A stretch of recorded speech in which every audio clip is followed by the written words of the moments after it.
No, get the other one started here. I think we got enough space on the Panasonic. If we don't, similarly. All right. We are in this beautiful evolution, and in it the conditions are always changing. And there are a number of reasons for that. Probably the most important reason is that different conditions bring out different qualities of the spirit. And the spirit has infinite potential as far as the number of qualities that it can develop and unfold. And the more that it does, the more glorious that it is. So there's no end to the things that the Spirit can manifest, and so there's no limit to joys.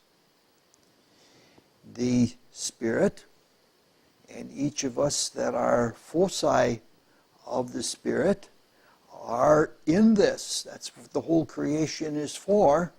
It is for new experience.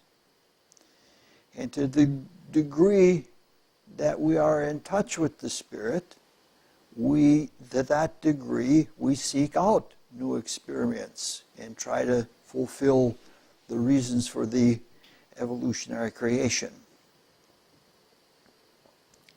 So there are many, many things. The more we are in touch with the Spirit, the more things we want to do, the more things we want to experience.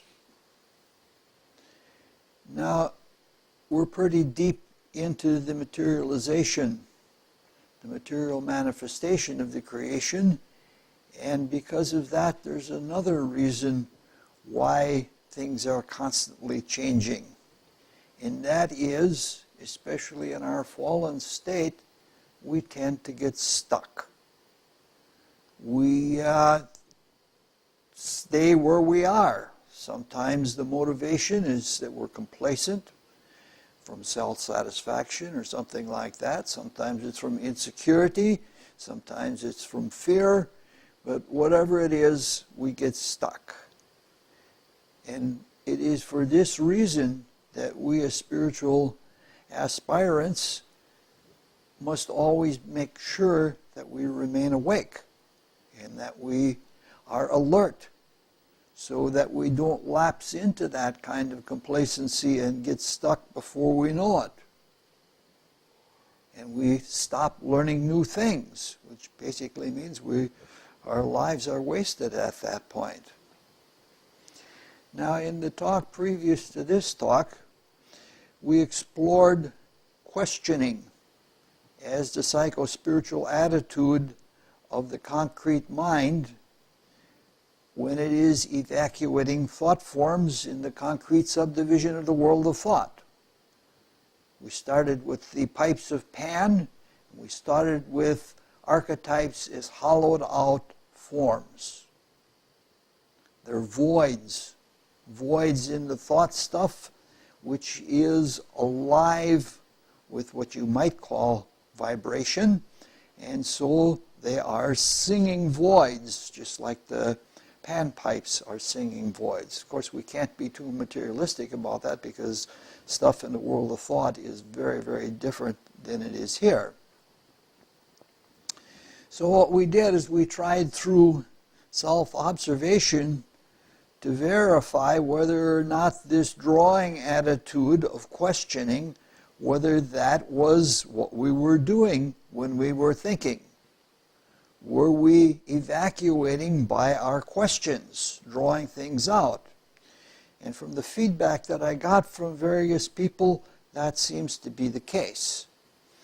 And we can look around at other feedback from the writings of people in history. For example, Rudolf Steiner said relative to concrete thinking that imageless thought is incomplete thought. And what he was trying to say that for a thought to be complete, it has to be drawn out. It has to become a form. So he seems to be certainly speaking of concrete thinking there, because abstract thinking is perforce imageless, at least what we consider an image. Now, following the warning or caveat that we looked at just a few minutes ago, we can't get stuck and we can't get complacent about thinking we know what thinking is.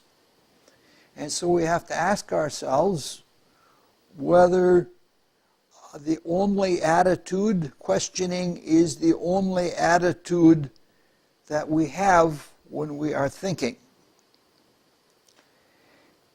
And when I ask myself that question, what comes to mind is that questioning, pure and simple questioning, may not, and is probably not, the only attitude or the only shade of attitude that is involved when we are thinking. There has to be something more than that. It seems to me that mere questioning is true, but it's a little crude. In analogy, it's like the vacuum pump pumping out the bell jar in the laboratory. It pumps all the air out, but it does it by brute force, and it's usually a noisy thing, as I recall, and it's not discriminate. Everything is drawn out, not just the oxygen or nitrogen, but everything. So basic thought, or crude thought, or the simplest kind of thought is probably like the vacuum pump. It evacuates everything for a fundamental answer, something like a yes-no answer. Nothing else, no refinement, just yes, no. But when we start looking at the applications of the human mind, just in human culture alone, we understand that the concrete mind isn't just crude, and it isn't a black and white universe in our intellectual endeavors. It has more color to it, has more character to it. So we realize that thinking can be quite varied, and it can be quite discriminating. For example, when we create the archetype for our next life and the bodies that we're going to use in it, we're not at all crude or basic. For example, when it comes to thinking out what our desire nature is going to be like, we don't just say any and all desires are going to be taken into account. We try to work from the experience that we have from before, from previous lives, and from there we try to experience new emotions. This is what knowledge is all about. The history of knowledge is building on what we know from the past. Now, knowledge and thinking aren't the same things, but thinking is used in obtaining knowledge, and knowledge is a historical, or a pile, you might say, of historical events, intellectual events. So, there's a continuous process of building. Some things fall by the wayside, but it's continuously building. In the sciences, for example, there is a very broad fan-out, and enormous amounts of knowledge are being obtained each day. And many people are asking very minute, very discriminate questions, so that they're looking at little areas and getting answers. In our times, there may be too much of this. We may be focusing too much on little increments of knowledge, and we're not asking enough of the bigger and broader and deeper, more universal questions. But that's not what we're talking about tonight. It's too much for this kind of a simple investigation of concrete thinking. We need to get a better understanding of what we're doing when we're thinking, and let's proceed in a little bit more simple manner than that. So we start asking ourselves questions all over again. If thinking is questioning, we're thinking about thinking and what we're doing when we're thinking through self-observation. So the question that I asked myself is, what are we doing when we are thinking beyond questioning? What are we doing when we are thinking that is beyond just simple questioning? Now, sometimes answers are so obvious that we ignore them. It is that, those answers are there and we don't pay attention to what they are. Often we have assumptions about them, we're familiar with them, and so we think we know them. This is one of those cases. But to clarify, we need to look at something else. We need to look at why it's obvious, or how it is obvious, that not all thinking is fruitful. Not all questioning is fruitful. It's obvious with little children. Some of the questions little children ask are profound, and some of them beg meanings and significant answers, but not all of them. Sometimes children are carrying around questions that they won't really ask until later in life. I had one thing like that 65 years ago. A question came to me, and it took me another 50 years from when the question was first asked before I got an answer. I never got the answer at school, even though it was in my schoolwork. So, sometimes children ask questions because they want the security of an answer. And almost any answer will work. There are plenty of cartoons about that sort of thing. Then there are questions that are not questions at all. Some of them are pretty invidious. Sometimes a question is a way to make someone look bad. Famous example is you go to someone and you ask them the simple question, have you stopped beating your wife yet? If they say yes, then that means that they were beating, and if they say no, that means they're still beating. It's putting a person on the spot. It's not intended to be a question that's fruitful. And then there are questions that don't have any answer, such as, why is round round? And then there are nonsense questions and such like that. There are many, many different questions that are not fruitful. Consequently, there are many things that seem like they are thinking that are also not fruitful. A few years ago in a horary astrology class, I took a week or two and talked about questions and made a whole list, a whole tree of what were valid questions and what kind of questions would get answers in a cosmic sense. But in any case, the simple fact is that we note that not all questioning is fruitful, and that questioning itself is a relatively fruitful activity. As we are looking at it, not all thinking is really thinking, or what seems to be thinking is really thinking, because it isn't fruitful. So, as well as asking what we are doing when we're thinking, we're asking, why is some thinking better than other thinking? Why is it more fruitful? Again, we're trying to get to that simple, obvious answer in front of us. It's an answer that's so obvious that we don't see it, is that we are asking questions in that we are seeking answers. So it's possible to be involved in questioning so much that we don't seek answers. We confound ourselves. We keep making the question more and more complex, and we don't look for answers. And sometimes we ask questions that we know what the answers are going to be.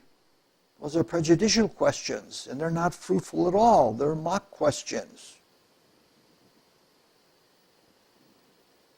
It's a very excellent rhetorical device, is to have leading mock questions to lead a person's thought where you want it to go, whether it has anything to do with truth or not.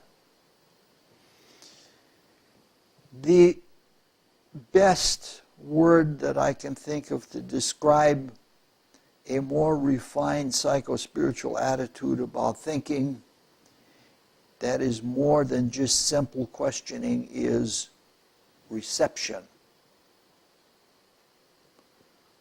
Reception is an attitude wherein we evacuate a thought form to receive an answer, to receive a response. If there's no receptivity, or receptivity is not attended to, there's no answer. It's a little side trip, but there are things that are empty without receptivity. It's too much of a side trip, but it's something that fascinates me. If you're in tune, and even just close to clairvoyant and not fully clairvoyant, when somebody's telling a lie, it's like experiencing an empty form, a form without reception or with blocked receptions. When somebody's telling you a lie, it's like they're blowing bubbles out of your mouth. I don't know how to say it. The words as expressions of thought are intentionally devoid of truth. It's a different kind of evacuation or a different kind of voiding. And as a consequence, you can't receive something that is truth because of a lie. I have had in the past, I have a very difficult time with people who lie. And sometimes I get angry about it. In recent years, it hasn't been so bad. In the Old Testament of the Bible, it's clear that the sin against the Holy Ghost is the abuse of sexual energy for personal ends. The original case, the case of Adam and Eve, was to gain immortality, personal immortality. From there, it went into all sorts of other things, magic and things like that. In the New Testament, especially in St. Matthew's Gospel, Christ Jesus, the biblical Christ Jesus, says that lying is a sin against the Holy Truth, against the Holy Ghost.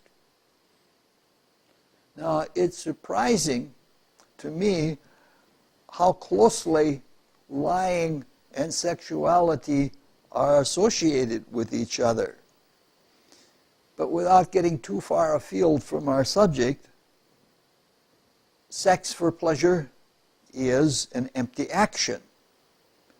And lying is equally empty as an action. And they're both of very questionable intent. All right, we'll come back to lying a little bit in a few minutes.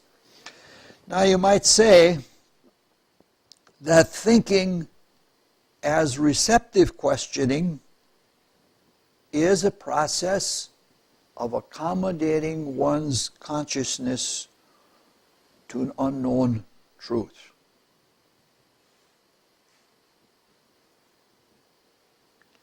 The abruptness of raw thinking or blunt questioning are likely to egoism. It's demanding, I want this, that kind of questioning. It's a personal demand, and it's not an accommodation to reality. It sucks up everything. It's a vacuum that takes in everything. It seems with this kind of attitude that one is demanding truth, demanding capitulation from the cosmos. There are examples of it in history. There's a very excellent biography of the life of Johannes Kepler, and it was done by Arthur Schlesinger. It shows how Kepler discovered the three laws of motion, and he didn't want them. He was fighting them all the way because he had some preconceived idea of what it was all about, and he kept following the mathematics, and the mathematics were obvious and just hitting him in the face until he was dragged into it against his will, and then when he discovered it was a beautiful thing to him. Plato does something like that in the Protagoras also, and it's a good example of following thinking or following question to an unexpected end and to an undesired truth. So that's the nature of what I'm trying to say is, in questioning, you can't use always blunt questions, raw questions, crude questions, because you're not accommodating yourself to reality, and you can't see it for what it is when you do find it. So we're talking about some kind of accommodation to consciousness that is what the receptivity is in a more refined kind of thinking.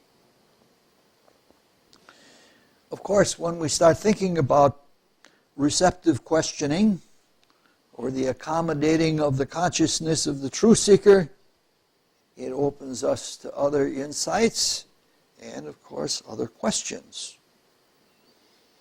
For example, we can see that through thinking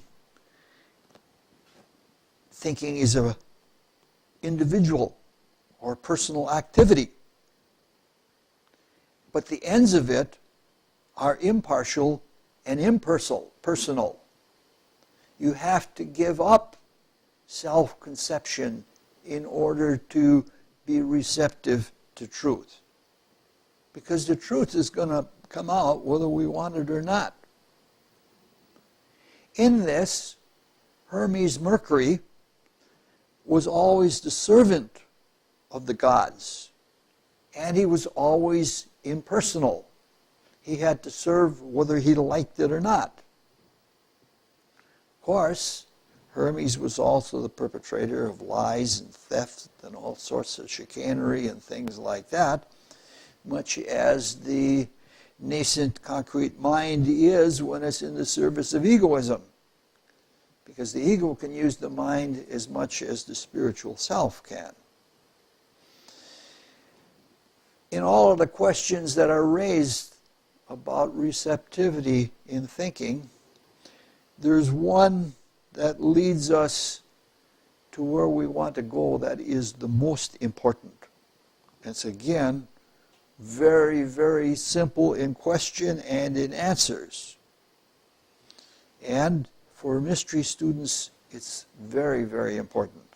The question is, what is it our questioning is receptive to?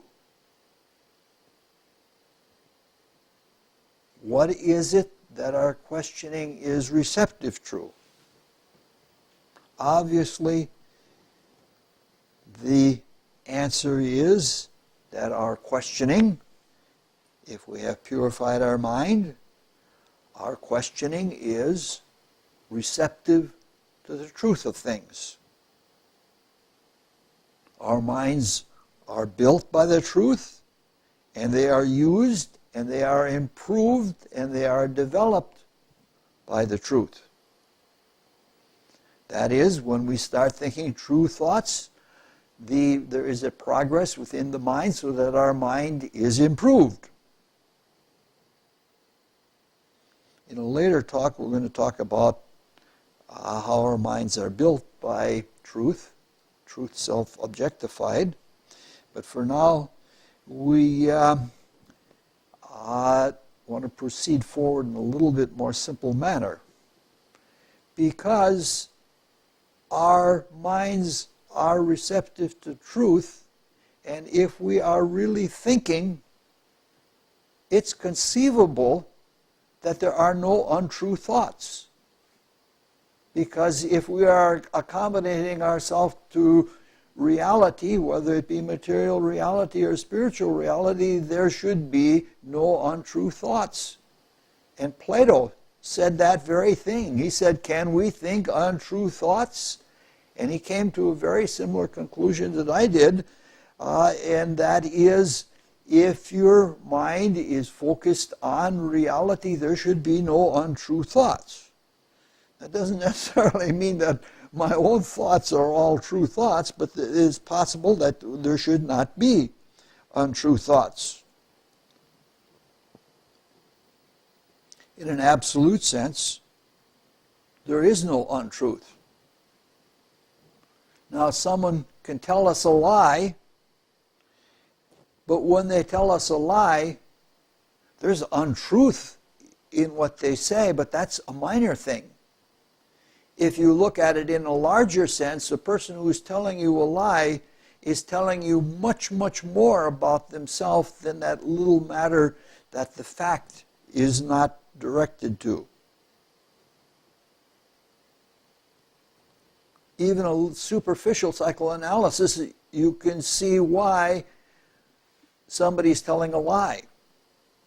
It's very, very fruitful, but it's, again, one of those things that's exciting to go into, but we can't go into it now because we're looking for something much more simple than that.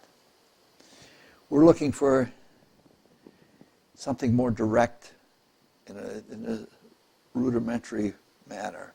So let's ask the obvious question. What is truth? It's a question that's been asked many, many, many times throughout history, and it has different answers. And there are two answers that are of two extremes. A materialist would say the truth is the facts, the verifiable, indubitable facts of reality. That's what's the truth. That's what the prevailing view is in the world at this time, especially materialistic science. It's called phenomenology. And according to phenomenology, there is no truth beyond the facts, beyond the phenomena. Things are what they are and what they can be verified to be. Even philosophy, academic philosophy, tips its hat to this. Like in academic philosophy, in a logic course, you learn about what is called the Boolean existential import. And it says, in effect, that something does not exist. Something that does not exist cannot be studied by logic. For example, a syllogism about chimeras is neither valid nor invalid, and there is no logic to it at all because there are no chimeras. So therefore, logic cannot deal with it. Of course, as mystics, we say, well, chimeras do exist because they exist in someone's mind, but that's something a much different thing. That's outside of reality again. Now, at the other extreme, the ancient mystics, all of them from Plato back, are what would be called philosophical idealists, even Bishop Berkeley. To them, truth is something transcendent, something beyond any manifest concrete existence, including the mind itself. chimeras and all.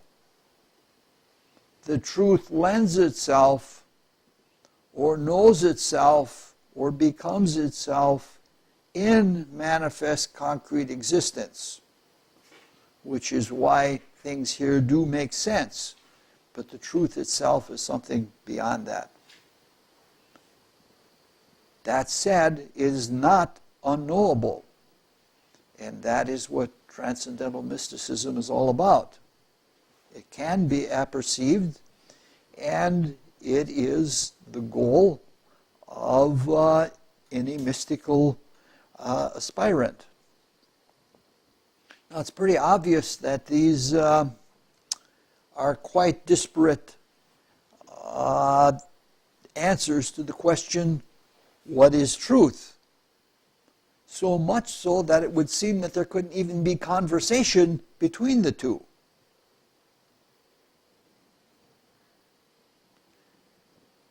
Each viewpoint or each camp seems to have its outlook, and there seems to be no doubt about it.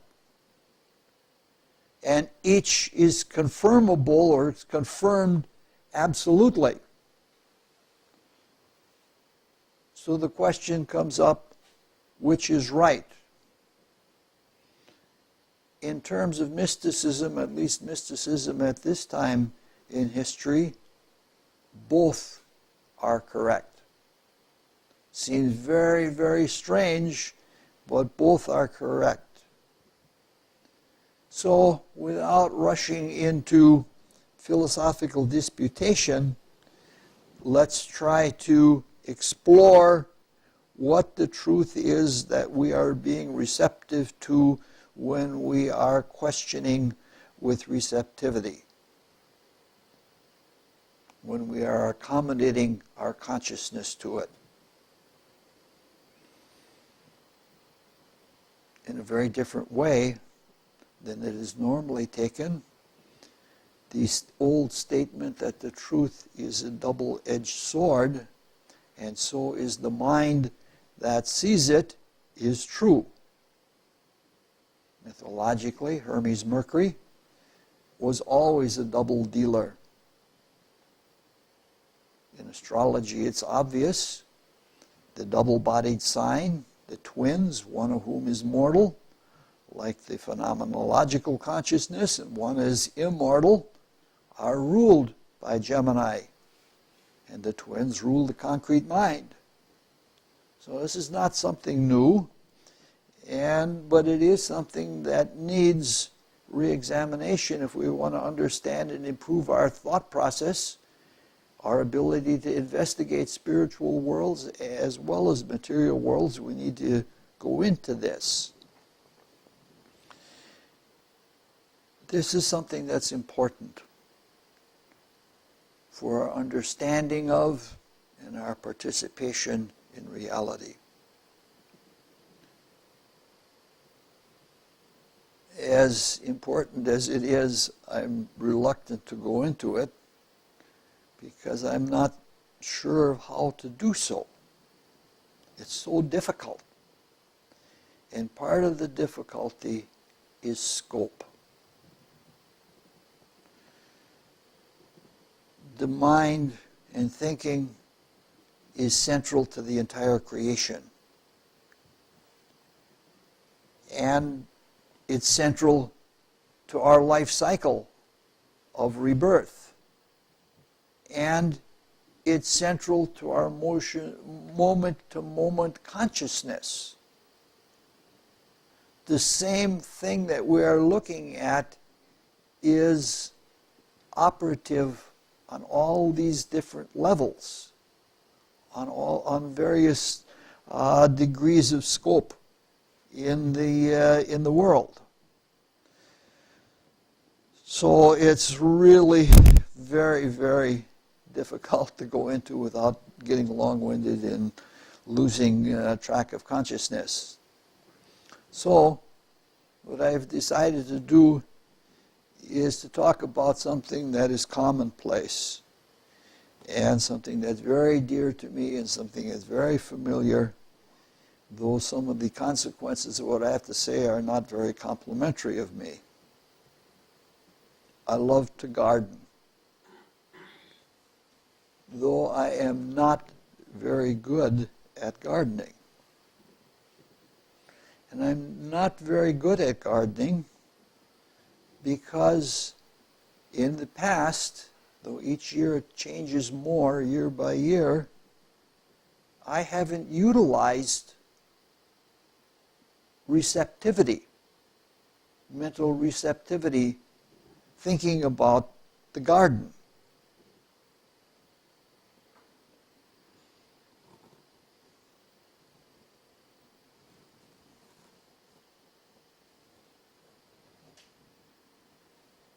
In the winter months, when the Christ enters into the earth and focuses in the center of the earth, and in the northern hemisphere through which he enters the earth, draws the ethers, or at least the main concentration of the ethers, beneath the surface of the earth. Things are inward. It's winter. It's an introversive time of the year. And that part I'm in harmony with. I love to dream next year's garden and picture what I'm going to do and how great it's going to be and all of that. And that's in harmony with the cycle. And the seed companies know that too, even though they don't know anything about the Christ cycle or the cycle of the ethers. The seed companies know that people are going to be sitting at home and they're going to look at all those pictures in the catalog, which are just so beautiful. And, you dream about what kind of garden you're going to have. Now, the dreaming part is all right, though sometimes I go overboard a little bit unrealistically.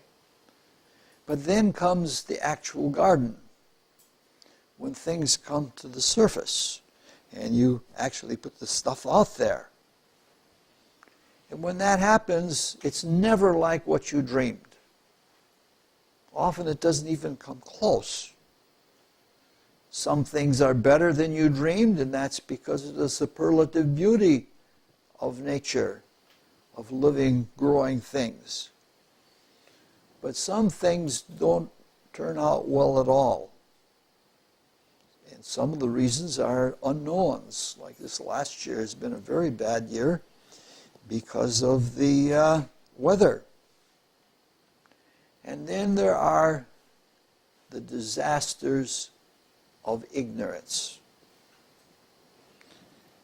And I have suffered through quite a few of these disasters.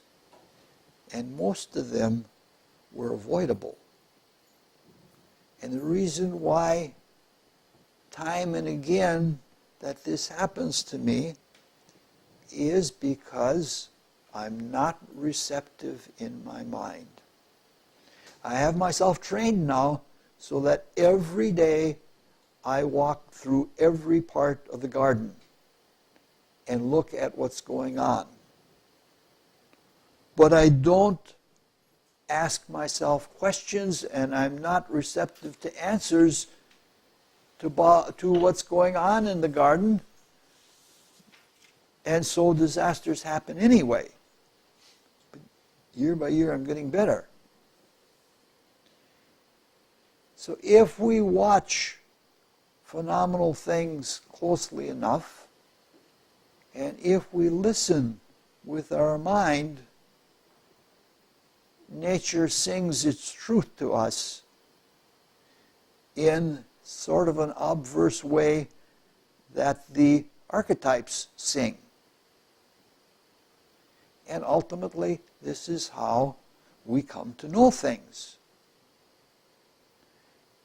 In science, an experiment is a controlled planting of a circumstance and then listening to the response.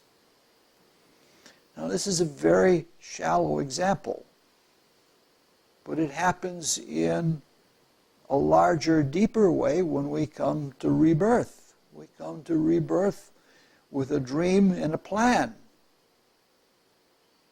We have problems when we do, and some of them are because of our self-made character flaws, but many of them are because of unknowns.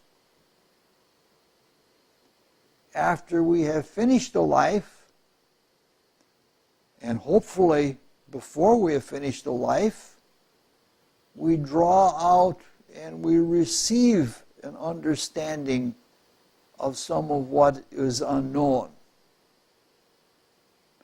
And then because of the principle of action and reaction, or of cause and consequence, we can't help in coming to know something that we didn't know before without the thing that we know itself being changed and affected. In the larger macrocosmic cycle, the universal spirit projects itself into the absolute potential of the unknown, and it produces a cosmos. In that grand cycle, the universal spirit and everything manifest in it becomes something new. It becomes something more. Quotaneously, the potential in the unknown becomes realized, it becomes actualized, it becomes spiritualized, which means it becomes known, and it even becomes known to itself. You can't know something without it knowing itself in the process. So all of these things, on all of these three scales of activity, are accomplished through the center of mind. In this, there are at least two different uses of mind and two different theaters of operation: the spiritual and the phenomenal. For now, we're looking at receptivity of truth in the phenomenal. The first use of the power of the mind is expressed in the potential where the truth is in potential in the facts. I don't know how to say that. It's tough to say these things. Our human minds are very undeveloped. Our mental development is almost infantile. And so we have a long way to go with the mind. Let's take a very simple example to try to get at what we're trying to get at in how the mind works in the phenomenal. Let's take a psychiatric example. We listen. Well, suppose a friend comes to us and the friend has a problem. And then we listen. And hopefully we listen well. Some people are better listeners than others. Almost always there's a temptation to speak and to give a solution to the problem. But that's not the important thing. The important thing is to listen. And one listens intently until one hears. Remember, when we're talking about thought, we're talking about the tonal process. And if we are listening, this is a kind of thinking. And when we are hearing the product of truth in thought. We're not just talking about ears and auditory listening and hearing. We're talking about the spirit, and we're talking about the self listening to phenomenal reality through the mind. We're saying that the mind doesn't only intone, that the mind draws things out of phenomenal reality. This is a different power of the mind that we've been talking about all along. when the spirit is successful in listening, it hears. And when it hears, it has drawn the essence of truth from the subject and has connected it through the truth knower in the self, in the universal. And so that essence of the truth in a phenomenal circumstance is understood by the truth knower, and it is universalized. And because it's universalized, it is available to everyone, including the subject, though the subject may not immediately be aware of it. In this example, the friend was a subject that we drew out something that the person could not externalize alone. Now, the subject doesn't have to be a human, though it's much easier with humans because we have a similar existence and we have a lot of things in common. It can be anything. It can be a stone, it can be an angel, and it can be our own body. It pays to listen to our own body if we want to have health. I had a friend who listened to stones. He worked for the Bureau of Standards, and there are many, many, many inorganic compounds, some of which have never been crystallized. And so what he would do is he would find means to crystallize different compounds. And when they were crystallized, he would measure their properties, whether these surfaces were striated and what crystalline form they had and such like that. And some of them, you worked a long time in order to be able to crystallize them. But when they were known, when they were understood, when they had been crystallized, ever after that, it was easier to crystallize them. This is an example where knowledge even changes the, I don't know how to say it, even changes the materials so that the materials are more amenable to crystallization in this example. So, in review, what we are calling listening is a kind of evocative drawing or receptive power of the mind used by the spirit. It's sophisticated, much more sophisticated than we're thinking like a vacuum cleaner and sucking in everything, and then we have to pick up everything, have to separate things out afterwards. This is a very special kind of thinking, and it applies to concrete manifestations, to phenomena. Now, listening is a good word, but for professional inquirers like philosophers and such like that, it's probably not sophisticated enough. There is an excellent word in the English language, but in common usage it isn't used like that.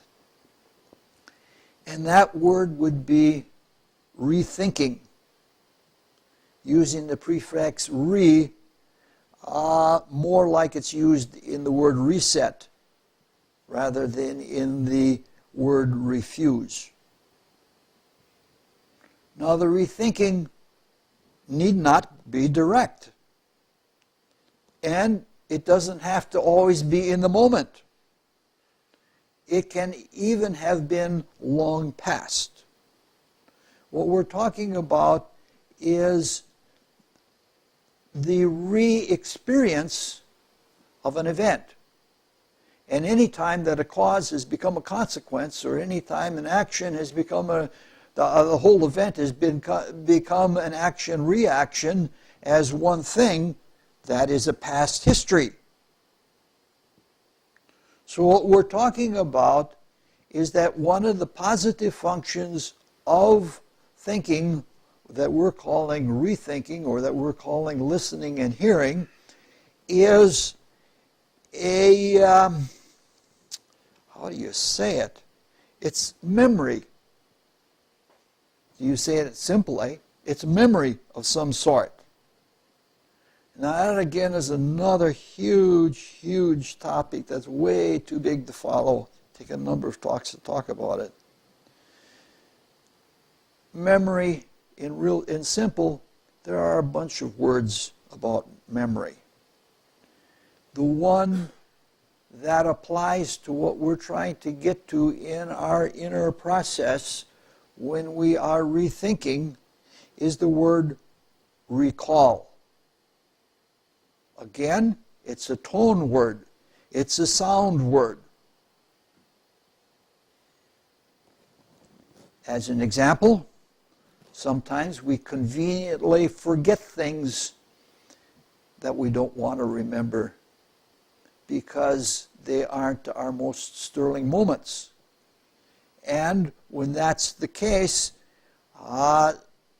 they fester in us. And sometimes they need to be drawn out. Now, if you make an accusation and say, you said so-and-so or you did so-and-so, you're not likely to be successful in helping that person remove that festering psychological moment.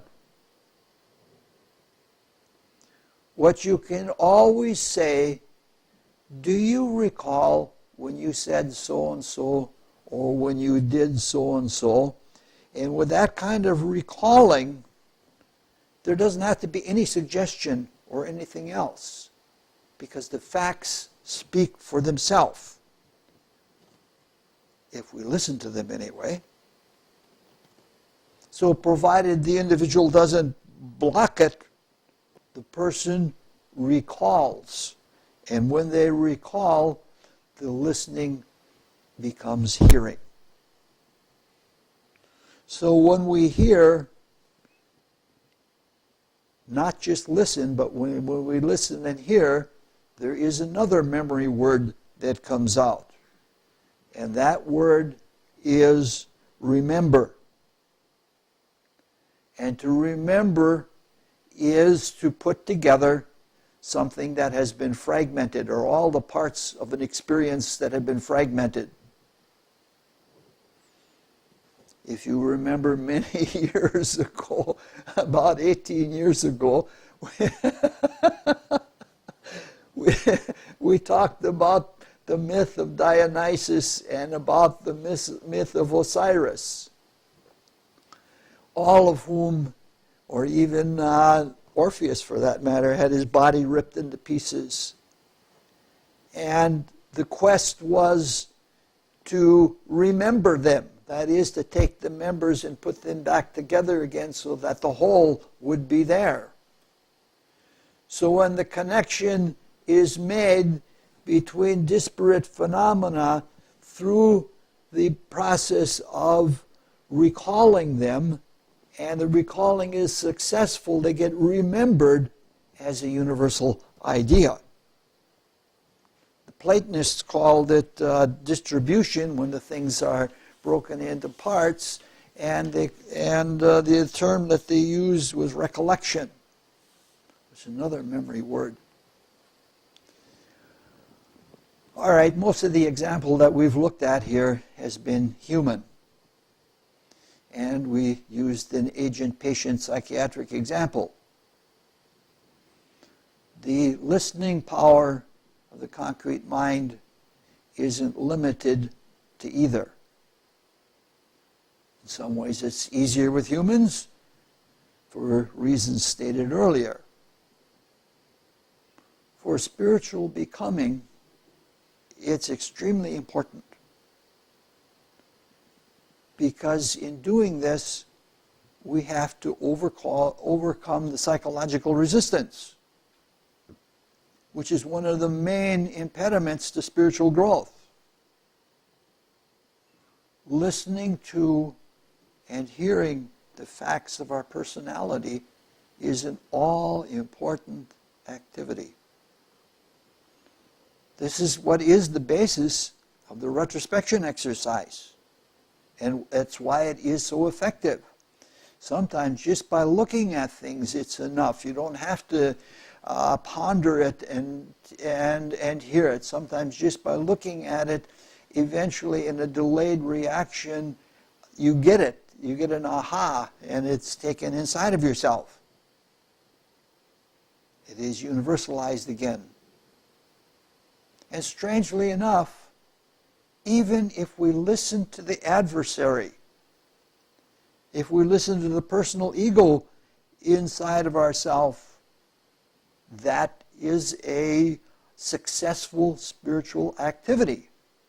We don't have to be beguiled by it, just like we don't have to be beguiled by a con man or a liar or somebody who's trying to deceive us. But if we listen, we can hear what it's all about. If we listen to it as we listen to a fibbing child who's trying to cover the real motivations, very likely to be successful. And ultimately, even the lower nature, even that personal ego, we call it an adversary, even it wants to be tamed because it knows deep within itself that that's its ultimate destiny. Everything feels much more comfortable when it works in harmony with everything that's going on. So it's not surprising that it would want to be harmonized with everything else in our being. We have to remember that even the most incorrigible criminal, sometime back in the beginning of the chain of deviant causes and consequences that became worse as they went on, somewhere was somebody who just wanted to be heard.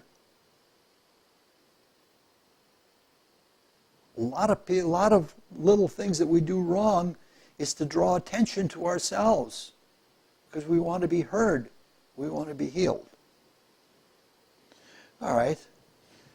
It's too much now to go into listening to non-human things as science does, but it's a topic that'll come up from time to time. And next time we'll begin with the abstract answer, the transcendental answer to what is truth. All right. No questions on this one? Just to go back, you said materialists are interested in the facts and their phenomenology, Yes. or phenomenologists, idealists, Yes. spiritualists. A spiritual idealist is someone who believes that thought or something even more rare is the ultimate reality, and that everything else is just husks. That's where the real truth is. The most famous one in Western philosophy was Bishop Berkeley, who said that everything exists in thought. And people would say, what about all those things that nobody sees? And they'd say they exist in the mind of God. And I forget who it was that challenged him and kicked the stone and said, that hurt. And Bishop Berkeley said it was a pretty dense thought or something like that, to that effect. That's what a philosophical idealist is. It means the street idealist just means somebody who aspires to be better. But a philosophical idealist is a technical term used in academic philosophy.